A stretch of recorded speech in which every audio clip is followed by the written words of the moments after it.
No problem. Onward we go. Yeah, maybe they stop.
So when I edit this, I'll probably add a little music to it. And the deal with that is you're never going to put the music that everybody likes. So I'll just try to keep the music to a minimum. I saw a lot of YouTube channels had some music I really liked, but I don't know where they got it. All the music I've used up to this time has been free, and I haven't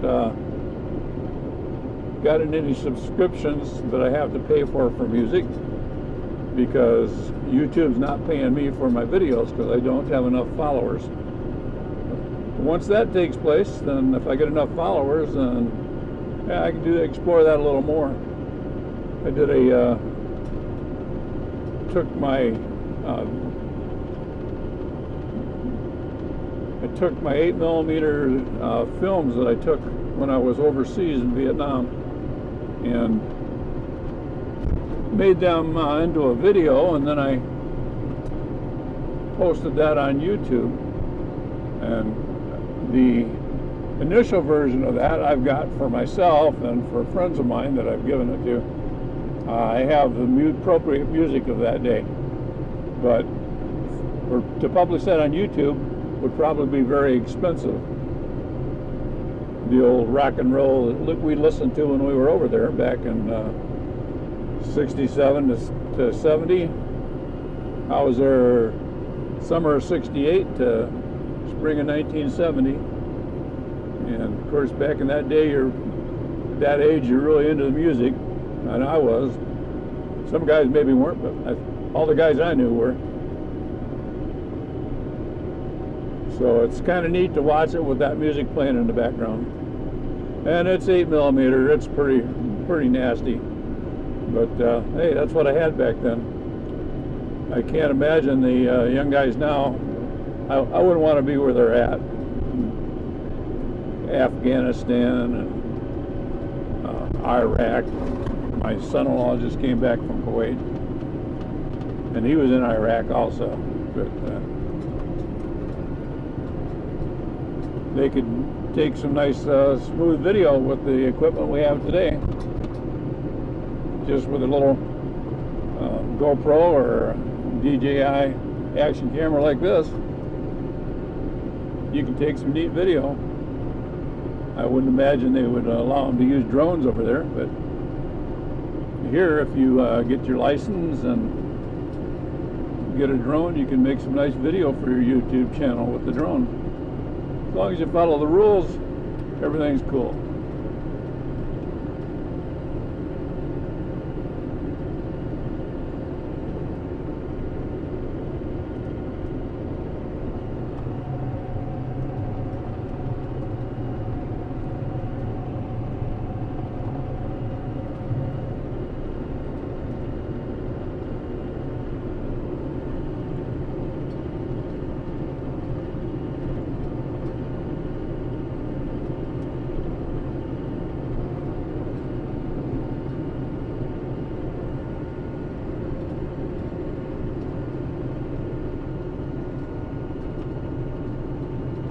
I'm pretty impressed with my battery. We started at 4:30 and it's 5:15, so it's been going pretty close to 45 minutes, and it's just barely getting used up. I'd say it'll last another more than an hour, but we'll see. I got one more battery for this camera. Of course, I got another camera that has 3 spares.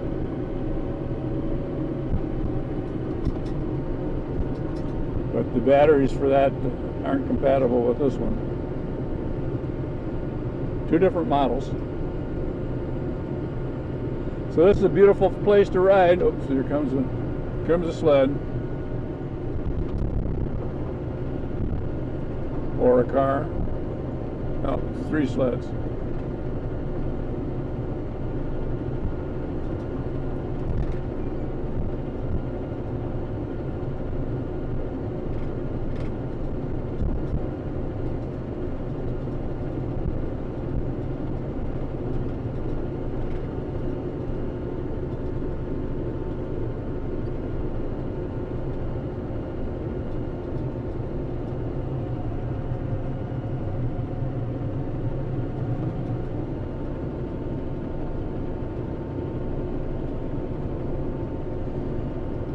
So the problem with this is whatever I repair right now, they'll probably, since this, it depends on the temperature of this snow, but I assume the snow's not really going to pack down here. It's just going to fill the holes in and be soft, and then when they go over it, they're going to knock it right back out. But who knows, maybe I'm wrong. If I cut all the way through to the bottom of the rut, then that changes things. But I don't think I'm getting that deep. I know I'm not getting that deep because there's not a lot of snow here, so I'm trying to be careful not to go down to dirt.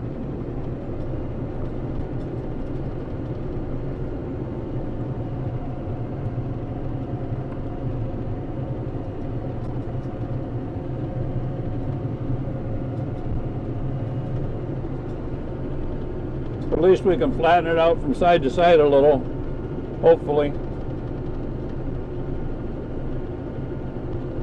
And every little bit helps.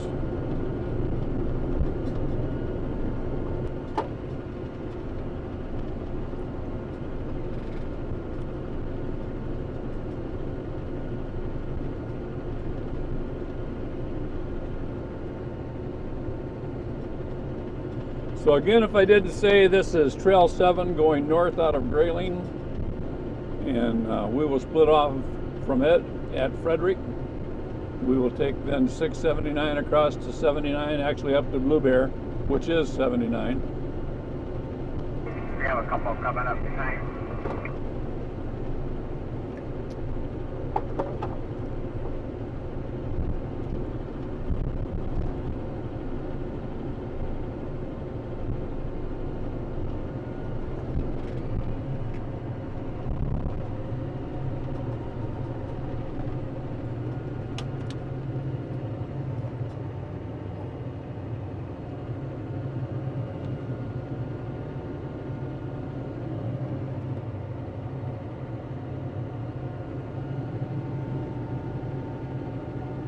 Am I far enough ahead for you?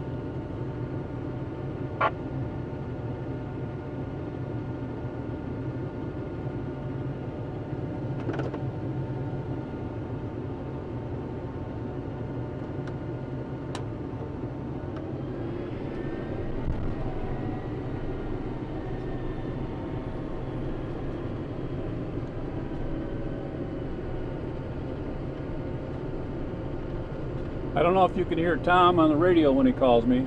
He calls me and tells me if there's snowmobiles coming up behind us. I figure since he's behind me, he sees when the snowmobile's coming from the other way.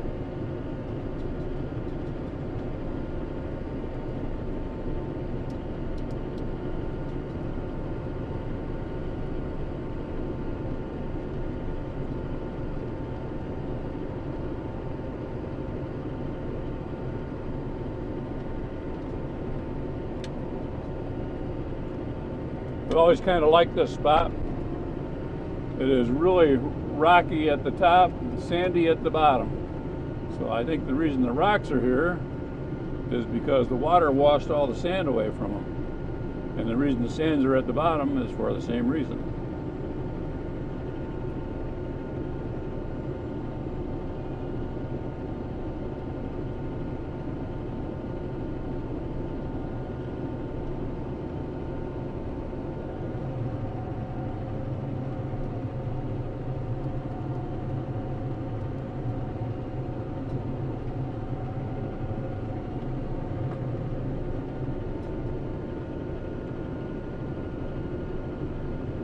So some of these spots up here, you can definitely get off the trail. You see these large open areas, just be careful and make sure that it's a safe area, because some of them are areas that were cut off and there could be stumps sticking up. So you want to be careful and watch for that kind of stuff. So if you see that a bunch of other snowmobiles have been out there, it's probably fairly safe, but still always be cautious. All right. Here comes somebody shooting around the corner.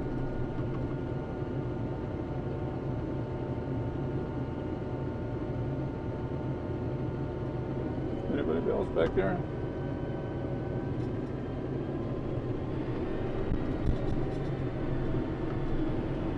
I don't know if he was trying to tell me somebody else was coming or not. It's kind of unusual to see a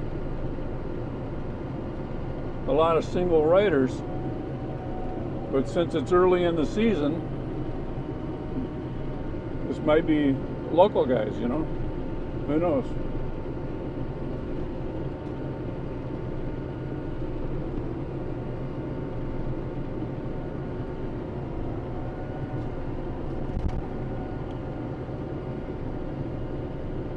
So I suggest if you are riding up here around Grayling that you become a member of the Grayling Trail Riders. I think it says on the Facebook page, Grayling Trail Riders Michigan. and I often post our schedules, and these YouTube videos will be posted there. But they may not be too up to date because I got a real slow internet connection. It's DSL, but it's very slow, and so it takes me 4 to 6 hours to upload 15 minutes of video. So I've cut my videos all down to 15 minutes right now. I was trying to do 20 minutes to a half an hour, wherever it felt best to end it at, but now I'm just doing 15 minutes. And the problem is that while I'm uploading a video, I have to do that when I go to bed at night pretty much, because my wife likes to watch TV and we watch our TV on the internet. And if I'm uploading a video, it makes it almost impossible to watch TV on the internet, if you know what I mean. Okay.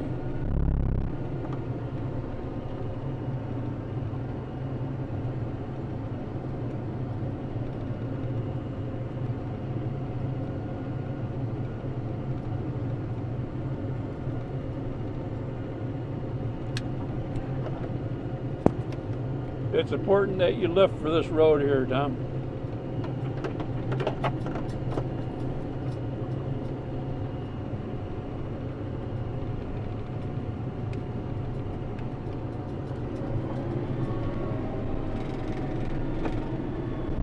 For years we didn't, but I don't know if somebody's got a cabin up there and they're coming up to in the winter now, and they're plowing that across there, but at any rate, they complained, and so we're doing what we should do. We're lifting when we go through there.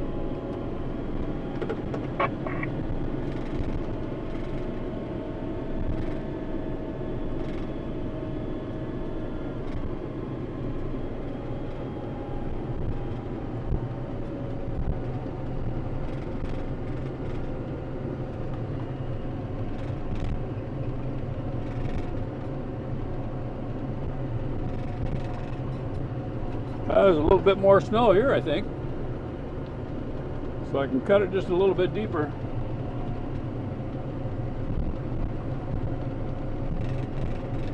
It may be just an illusion because of the fresh snow on top of it, so I can't see the dirt. It's hard to see back behind my drag to tell how good or how bad a job I'm doing.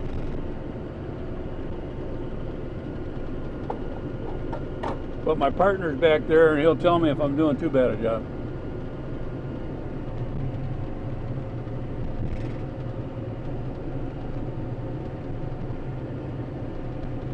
Of course, I guess I'm thinking you'd be aware that he's grooming too, just like I am. He's getting a little smoother trail than I am. He's able to widen the corners out and things like that. Normally when we groom, if you're grooming by yourself, you groom it both ways. You groom out and then you groom back. So on your way back, you can fix all the problems you caused on your way out. I don't really mean it that way. What I really mean is that the things you couldn't get just going one way, you'll get coming back.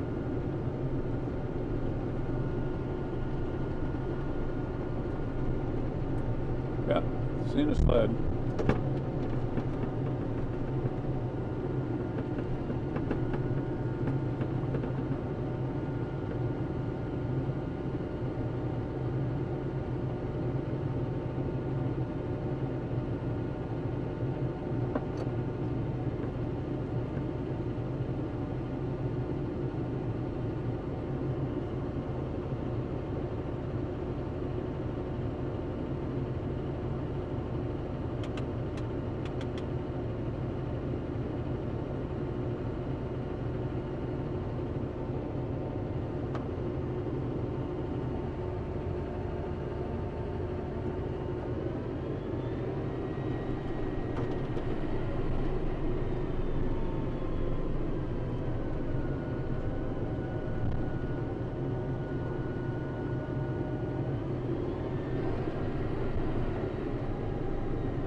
So that snowmobiler wasn't off the trail far enough. I had to go really slow past him. I was afraid I was going to hook him. I almost hooked his track, but he was in a bad spot to get off, so I'm not blaming him. It's just the way it was. You should be able to see us through the woods. We're pretty big, got lots of lights on. So when you see us, look immediately for a good spot to get off the trail, because when you get up close to us, especially in these areas where you got a lot of trees, you may not have a good spot to get off, and you may have to turn around and go back the other way. And sometimes that's a small statured person that can't really manhandle the snowmobile very well.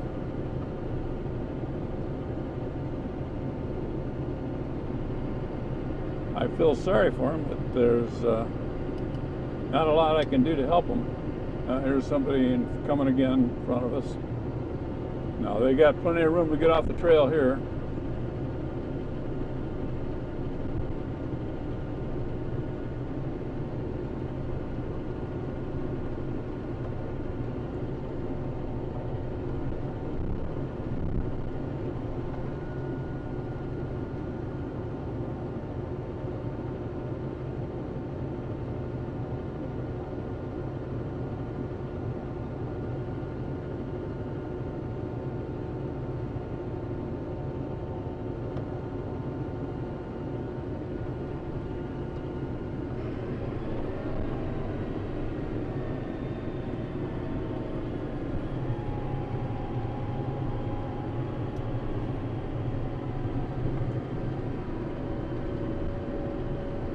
See, it's kind of interesting when you get into a lot of snowmobiles. They're not sure which way to go. I understand that.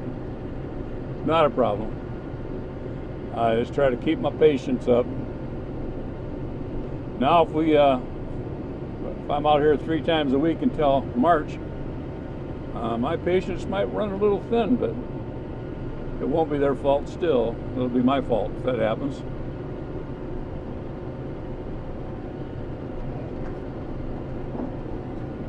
They're out here to have a good time, so am I.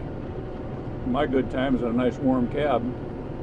Of course, if this camera wasn't going, I'd have the radio on listening to some music.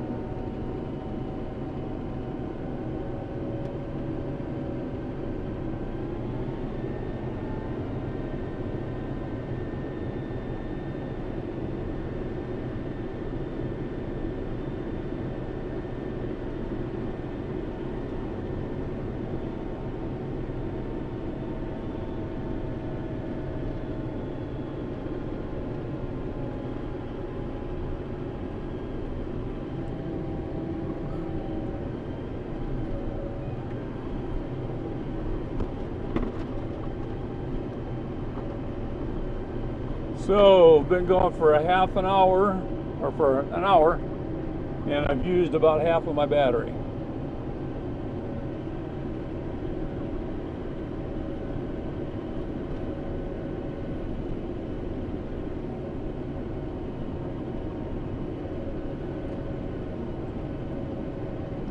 When this battery runs down on this camera, then I'll change over to the other camera.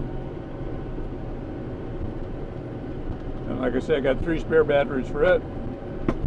I'll turn this one on again in a couple hours, because I'm going to be out here 4 to 5 hours, maybe longer.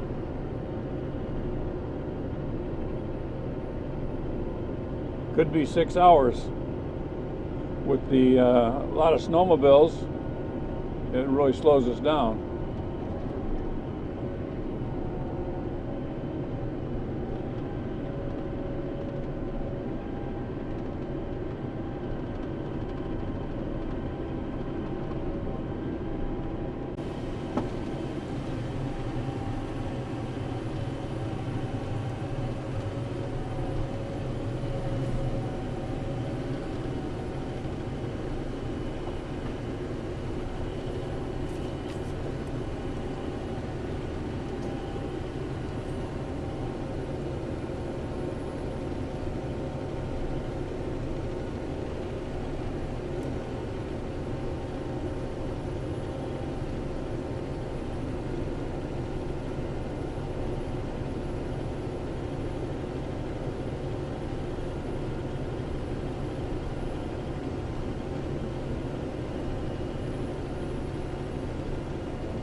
I'm about 3 past me here.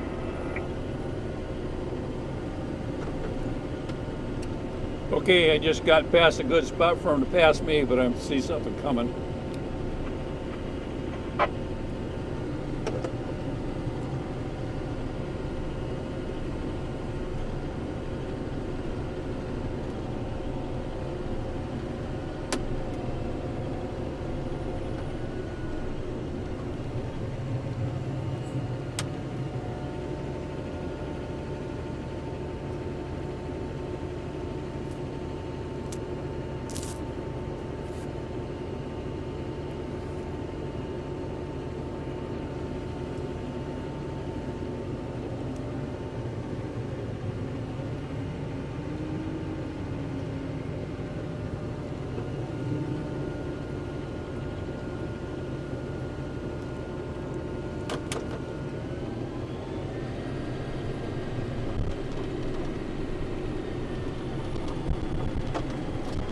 Yeah, it was time for a banana break anyway.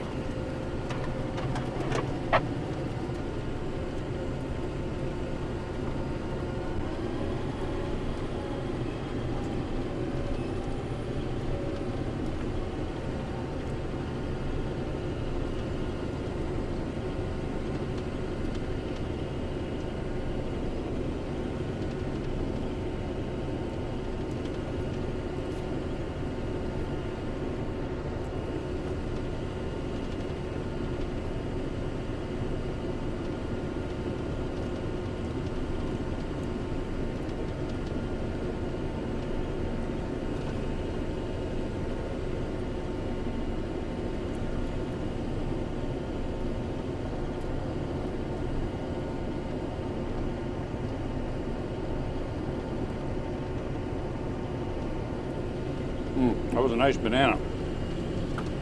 My wife's packed me a nice lunch, so I'm going to be in good shape. Usually I eat my lunch when I get up on top of the hill at Blue Bear. At least I do that in the daytime. At night I might just munch as I go along.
Got some sleds coming. You know, it's funny, I don't even see any deer tracks down through here.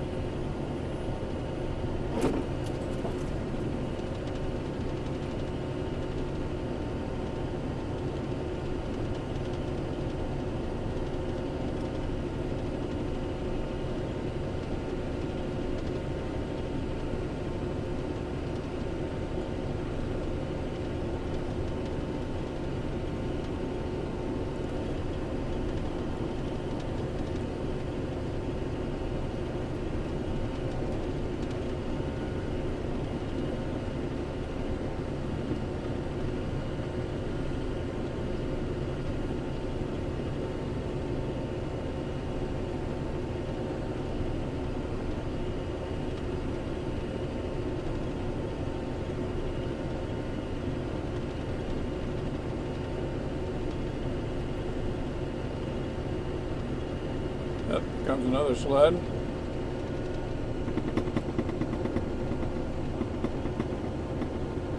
Couple sleds.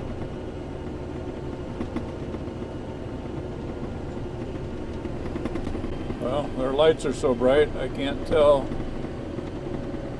if he's off the trail or not, but it looks like he's not.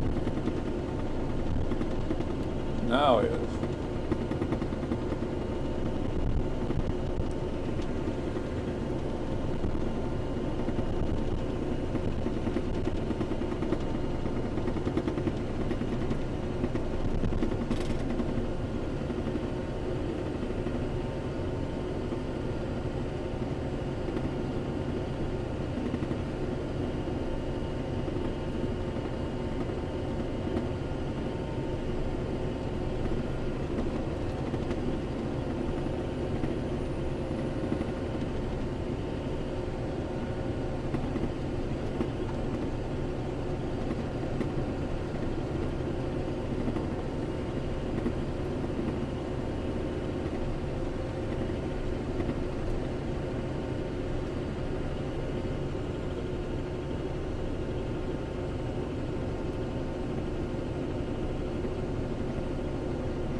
So if any of you think you would like to help, there's a lot to do besides just grooming.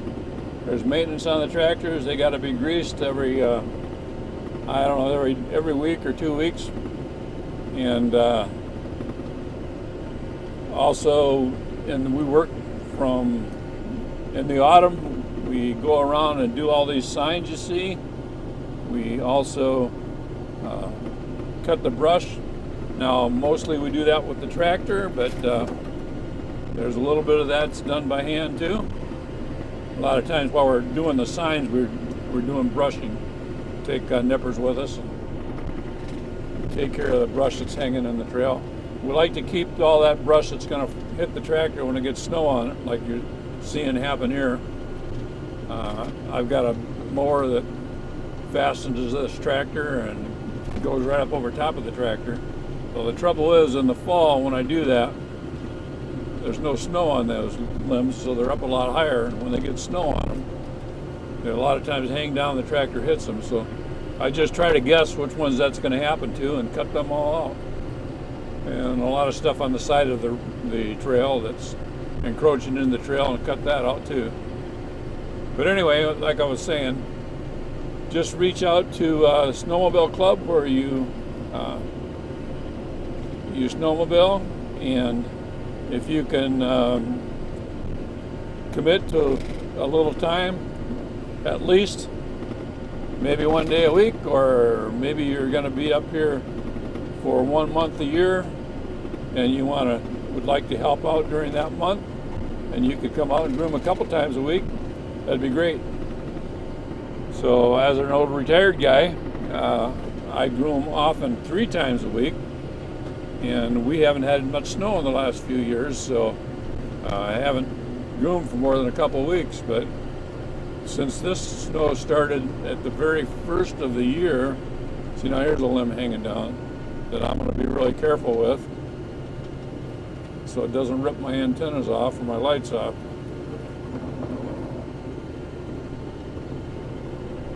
I hope that worked. Anyway, what was I saying? Oh yeah, if you can make a commitment for 1 day a week for the season or part of the season, or a couple days a week for a month or something like that, just get a hold of the local snowmobile club and tell them you'd like to help. And if they need some help, they'll let you know. I got 2 guys right now that are thinking about helping us groom. And so if they're serious, I'll train them. And once trained, they will be able to groom. It's not brain surgery, but it does take some skill. Or so I would like to think.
a snowmobile zipping along.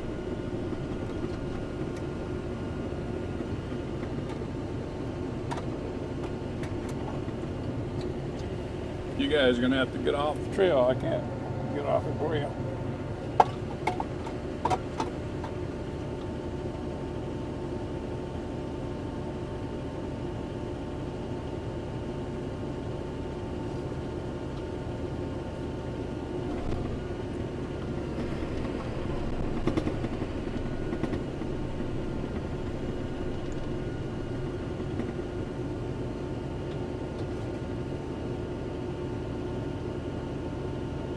It's nice to have reverse.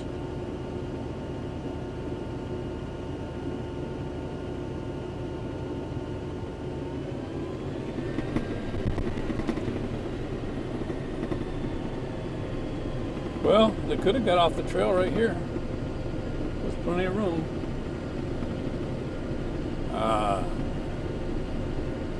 I'm not sure if this is 612 coming up. It looks like it might be.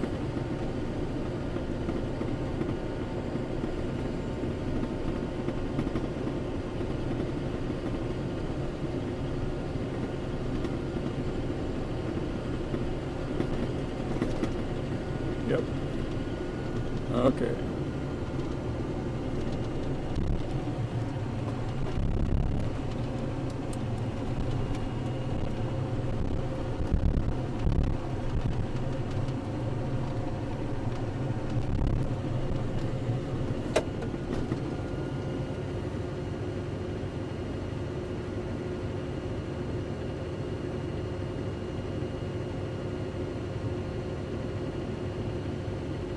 County Road 612.